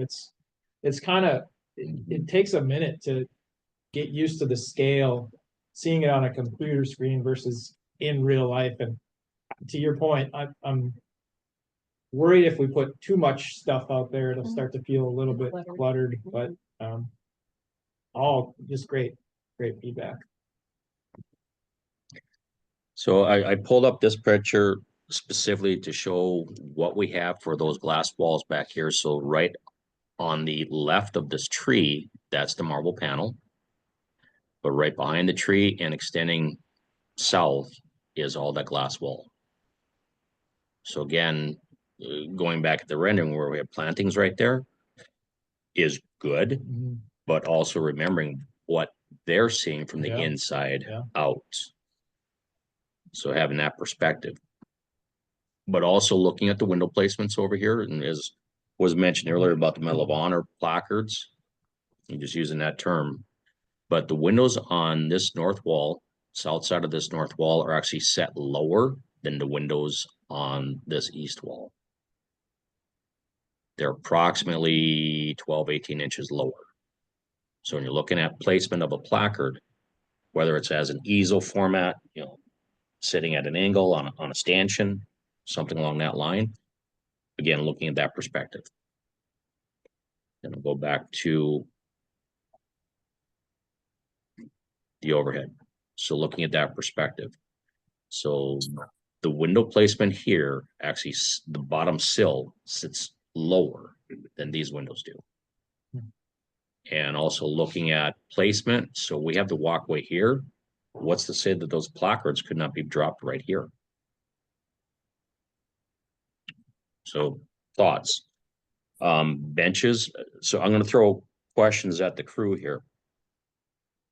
Are we all comfortable with the benches being in this northwest corner and the southeast corner? Not seeing a problem. Okay, but again, let me throw back the next item is the, use a generic word here, but the statues, that visual impression, the saluting soldier, the saluting service member, the combat cross, where we're bouncing around here a little bit, so trying to hone it in for the architects. Where do you see what? Saluting service member, obviously in that same location, because it's as described, it flows, it's concentric with the overall presentation. I 100% see. I think it's a good placement where it's at, and I come back to the combat cross and the saluting soldier as one right up at that area where your cursor is right now. Okay, are we all in agreement with that? Those online, I take the silence as a yes. Yes. Okay. The wall panels. I think from what I hear, we're all in agreement to making the wall panels larger, at least the center one. Again, going back to the original concept, making the wall panels larger, have them scroll with the shape of the ellipse, let it consume that space with a little bit more fluidity that way versus being a rigid line like this. Yes. Okay. So one question for clarity. Are you envisioning the panels themselves to be curved? Yeah. Or are they just sort of arranged? I would see the panels curved because, again, going back to the original concept of the elliptical, it provided flow with the overall layout. Sure. And this allows for movement, but the placement of the wall panels as curved can still allow for movement. That may be a little bit of a problem. Well, that's what I'm getting at, because again, going off our last conversation, is we're talking about precast concrete with glass panels attached, surface mounted, elevated, but surface mounted. So then the precast concrete stained that would match the tones of the building and put the glass panels. I have an example here. So here's example of glass panels Almost got it there. And then there's an example of the glass panel mounted on a substrate. Just a Okay. comment on curvatures. That could become, an issue with costs. Mhm. Great. And again, if we did precast concrete, as going off of the last conversation, if we did precast concrete, that would help keep the costs reasonable. You still got to form it. You still got to finish it. And the curvature is going to be a cost. Curvature glass is going to be a cost, but I would question if that would be less cost than this as a total wall panel in glass. Well, and depending on how the standoffs work from the precast, the glass itself may not need to be curved. You might have a curved precast panel, but the glass could be stood off from that precast panel and may not need to be curved. Sure. So, Sure. Ray, this is helpful. Seeing what you had in mind here. I wasn't tracking the precast with the glass, but this helps Sure. a lot. So yeah, I can envision a precast panel with glass that is removable. That's what you're talking about. Right. Because So that those would be names may pushed need out. to be added or hailstorm, whatever the case is. And Yep. again, I'm looking, what I can envision is something of a good 1-inch thick glass, tempered, Sure. that's going to sustain impact. Yeah, and that would be much easier for us to detail. We get the precast. Yeah, that's down the road, detailed conversation, but I like that. Yep. And again, that's just coming from our last discussion, because we spent probably 40 minutes talking about that. Okay. Next question for the crew here is the lit medallion in the center. Yes, no. Like the brass inlay. With the service branches. And thinking ahead here, because we talked about incorporating drainage system, that could be an easy way to incorporate a drainage. Is just let that be the collecting pool. So with this, these don't look like they're curved. No, it's just an example of a glass panel versus Yeah. page 2 Right. glass on a substrate. Okay. I think we gotta cost that out. Well, indeed. Without, if the flat's gonna be what we can afford, then we gotta stay flat. If we can do the curb, we gotta have a comparison on that. And we will. But again, we gotta get something that we can all agree on. That's what these guys are spending their hard-earned time on. Sure. Bollards. Al, thank you for bringing that out, because I would have overlooked that, but bollards all across the sidewalk. Again, overall security for the facility. Because again, grant funds, we can tie in with Homeland Security grants to fund that. So you said, Ray, at a point, the city, they're doing something with the sidewalks, right? Yeah. So Yep. that, would that be a cost more to the city then, or to this committee that we're deciding on for the bollards? The cost of the sidewalk goes to the facility itself. It's not part of our scope. The Okay. bollards would be part of our scope. Incorporating the bollards, because again, it adds safety and security to the overall plaza. But my question, yeah, another one there, Gary? No, I'm just the look of it, because I know this was just an initial view of it, but they're put there for security, so people wouldn't be driving up there, right?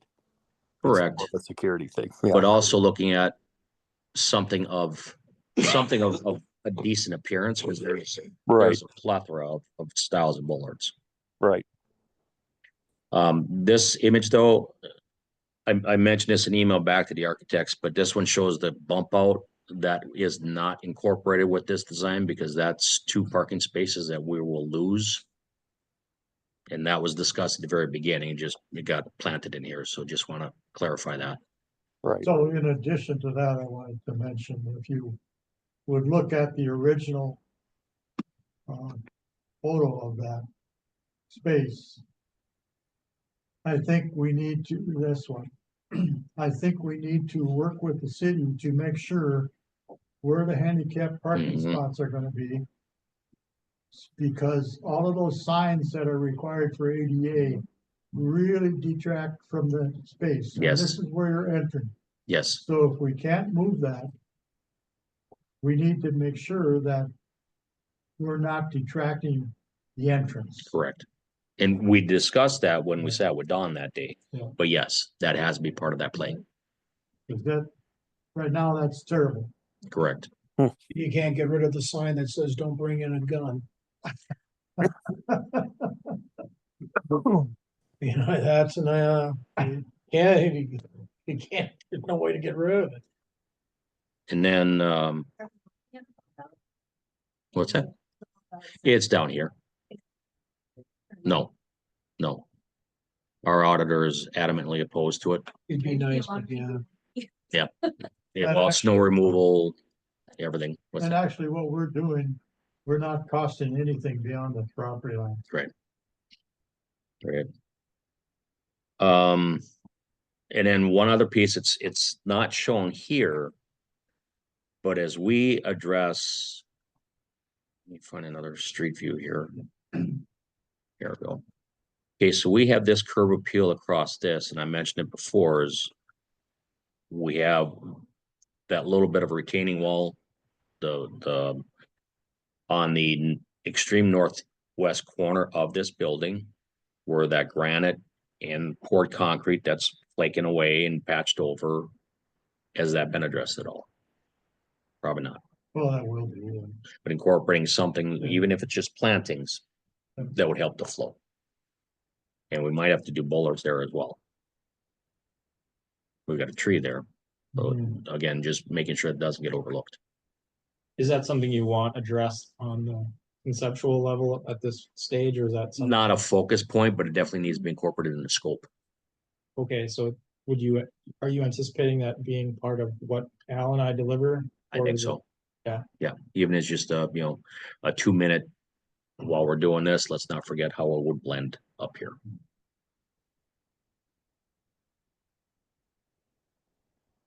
And again, the tree that's planted there, we mentioned it before, but the tree that's planted there was planted in honor of, what was it, Andy?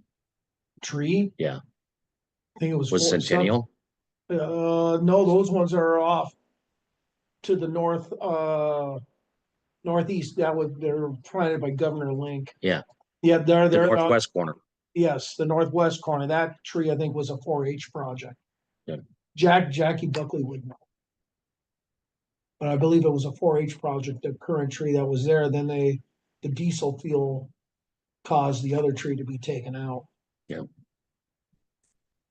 And then, so as we discussed Combat Cross, the statue or the nighttime illumination, the drama of the nighttime illumination, the wall panels, the texture, the size, the placements, the medallion in the center, the light, bollards, the benches, again, to hone in on the Medal of Honor placard placement. Get back to, again, we talked about here, we talked about in this curvature here, we talked about briefly, we talked about over here. What's a consensus For the Medal of Honor, for the Medal of Honor placards? I'd go between the empty space between those rows of windows. Right here? Nope, down further. And kind of behind that one bench. Tell me when to stop. Keep going, right and centered in there, and then you have the center, the wall is bare. Oh, okay. Something there,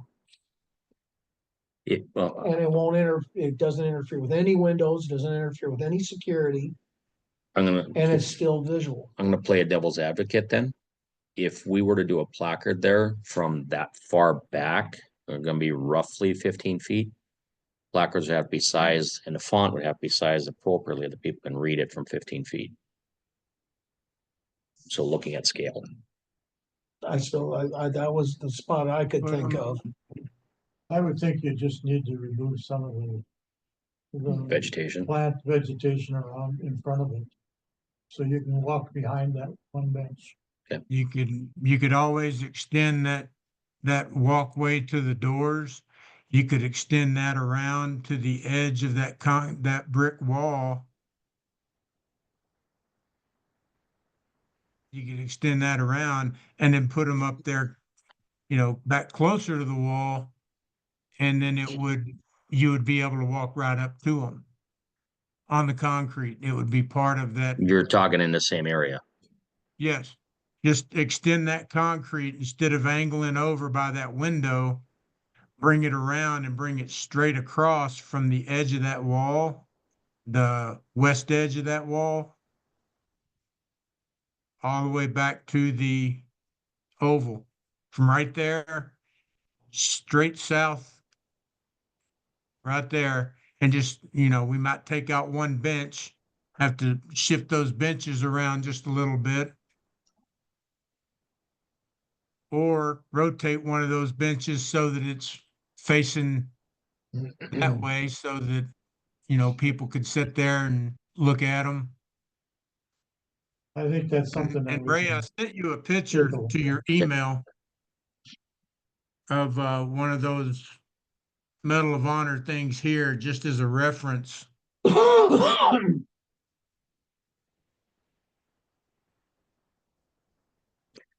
Then the other question for design, I would overall think that- design. Go we'll ahead, talk about the Stacy. plaques for the Medal of Honor. I would think they could go to the east of the doors, closer to the east wall of the building, and there where your cursor is, and then people could see them as they walk by into the courthouse. And it'd be more something people could reflect on as they go in. These are our 2 Medal of Honor winners. Right. And And then that's why I'm Your size asking of the the font would question. be smaller, and you wouldn't be. Well, That's why I'm asking the question then is what is our consensus? Give them clear direction. Either I think one. the consensus is in this area. Yes. and then we don't destroy the That's- symmetry by adding more walkway around those benches. And we keep our symmetry layout for all the sight lines that we have. And those plaques up towards that east side of the building, east of the walk doors, would not really affect us any sight lines, I think, because they're not gonna be huge plaques for 2 names, are they? With room. No, for would one- it be the Go for citation? third. Exactly. Exactly. That's the thing. So we're doing this for the future. We have to anticipate the possibility of somebody being awarded the Medal of Honor and not dying to get it. Then where would we put a third name? Like Romanishin up in Minot. Yep. Now that got accredited to California, but Theodore Roosevelt's was accredited to New York, and they're still considered Medal of Honors recipients from North Dakota. I think we could put them kind of on both sides. So on the screen, looking at the primary entrance into the courthouse, we had, say, 4 little spots for those Medal of Honor things, and then mirror it on the south side or on the bottom of those doors. So there's room for an additional 4 on the bottom. So it's kind of like parallel as you go into the door on both the Okay, top and the yep. bottom. Yep. And at least leave enough room for, I don't know, 8. Well, let me offer this to the architects and you guys tell me yes or no. Consensus is in this area. Yes? Okay, Yes. we leave it up to them to figure out the best lay. I agree with that. Yeah.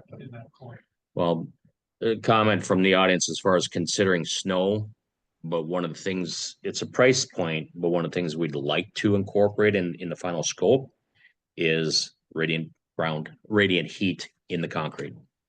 So it reduces that need. It's still there, but reduces that need because that's going to be a snow catch anyway. Then the next question that I do have is again looking at the overall texture, how it's presented here with the colors. You're going to have probably texture variance with the actual concrete itself, where they got a tile pattern, you got aggregate pattern, whatever it might be. Any comments one way or another? you like what you see? I like what I see. I do. Yes. Okay. Plantings, we won't have the details as far as this plant in this location, that plant in that location. That comes much further down the line. But the vegetation, again, what do you see? We're very cognizant of the need that it's going to require maintenance, period. I still think, we need to have some black dirt so that the 4-H kids can do a project. Plant flowers. You know what? And some, Maybe this could be their area. yeah, they're gonna need an area. We give them, whether it's terraced or something, but we give them, and that's their dedicated area that they can work their projects with. And then they can pay honor. Yeah, they've been doing the flower plantings for years. Those 4-H clubs kids can come in and it's an easy area to plant. Like what, using those 2 spots? I just throw that out, but Yeah, I like it. And then they can plant, petunias and heck, even if they wanted to plant corn, it wouldn't look bad in some of that area. Sunflowers.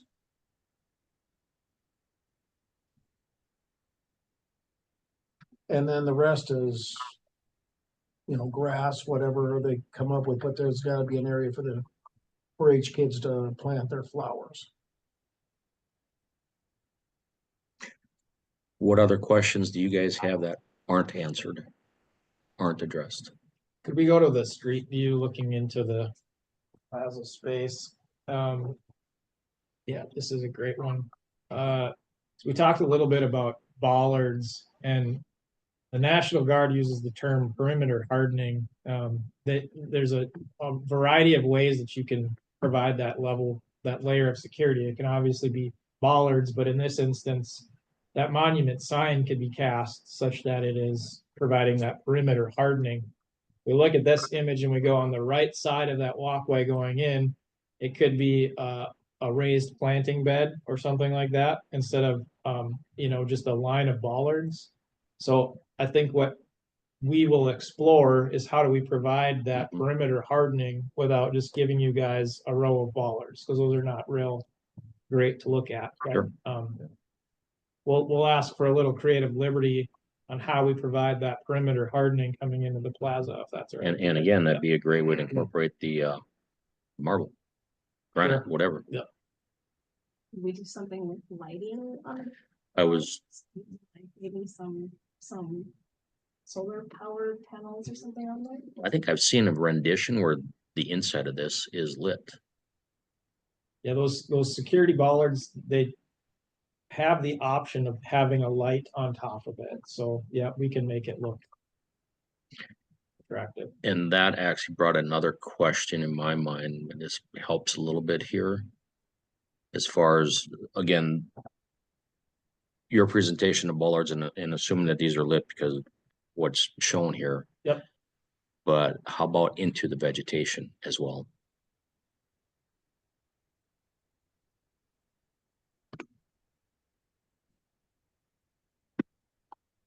So these are showing that they are lit.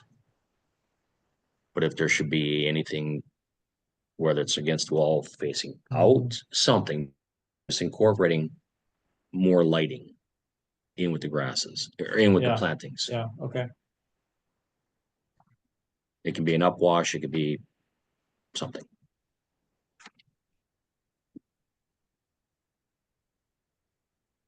This wild grass to maintain. What about overhead lighting, Ray?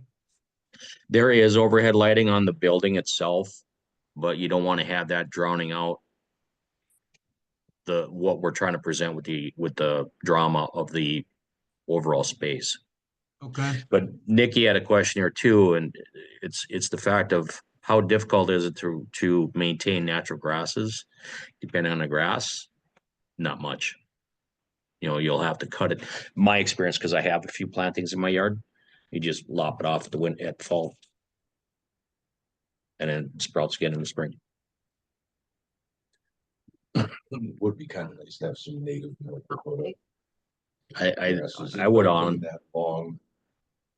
space by the flagpole. When it comes into plantings, I'd like to have it all.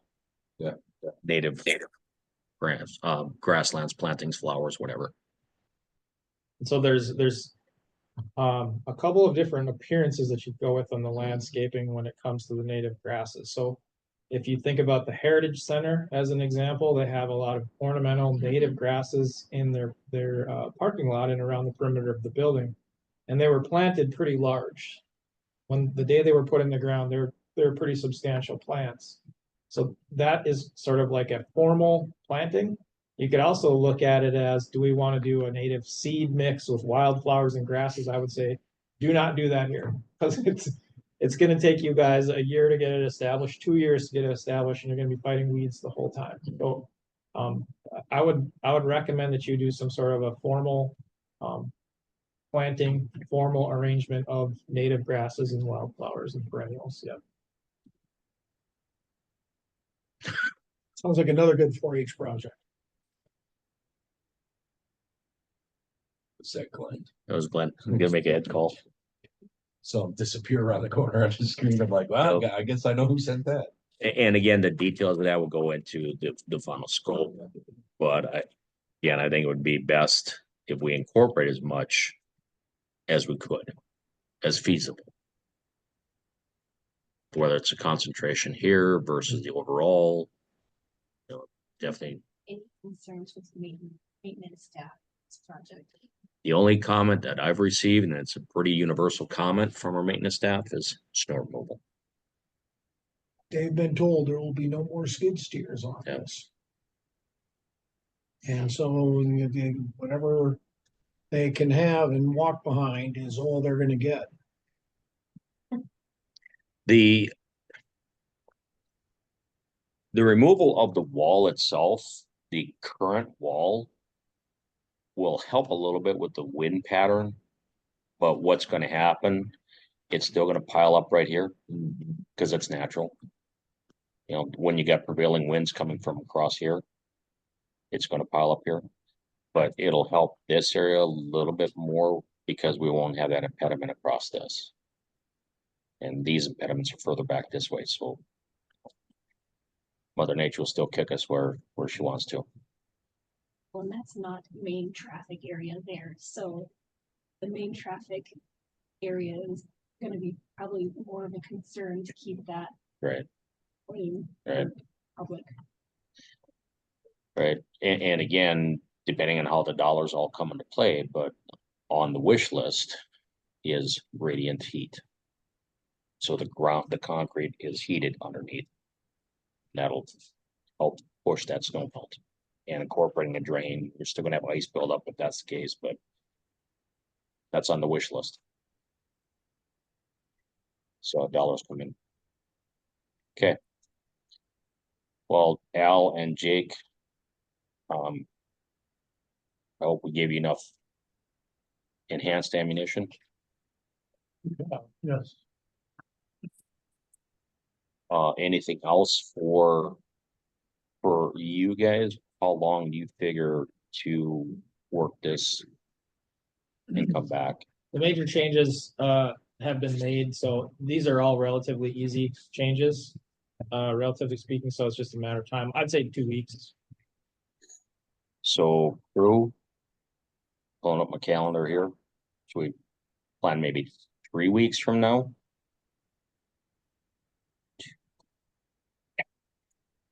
So it'd be the week of the 14th, knowing that Friday, the 18th is Good Friday.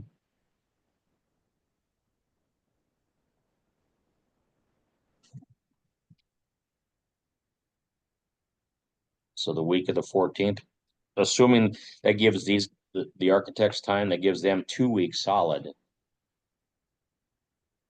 2 weeks solid to incorporate what we've just discussed. So the week of the 14th or the week of the 21st, which is gooder?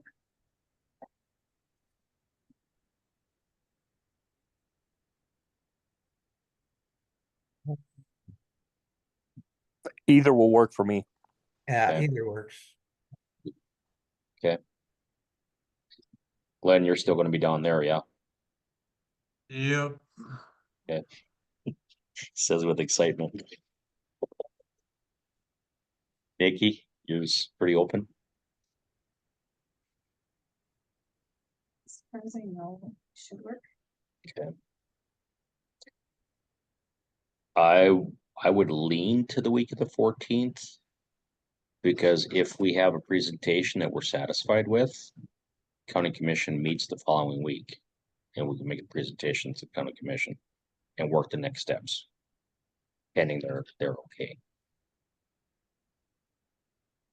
So we want to follow our same pattern, take the 14th.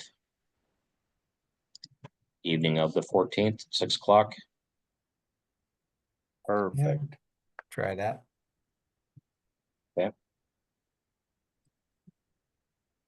Oh, let's see.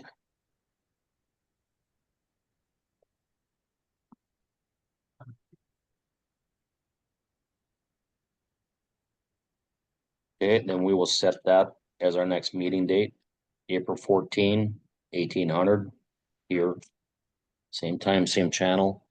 I will compile the results of this and I'll push it out again. And then we'll have that solidified in time for the Architects Incorporated, at least the name of the plaza in their rendering. Cool. Any other questions, concerns? Good for the order? Motion to adjourn. Motion adjourned. I'll second it. Stacy motions, Gary seconds. All in favor, say aye. Aye. All opposed, say nay. We are adjourned. Thanks. Thank you all. Thanks, everyone. Thank Thanks, you. Haley. Thank you.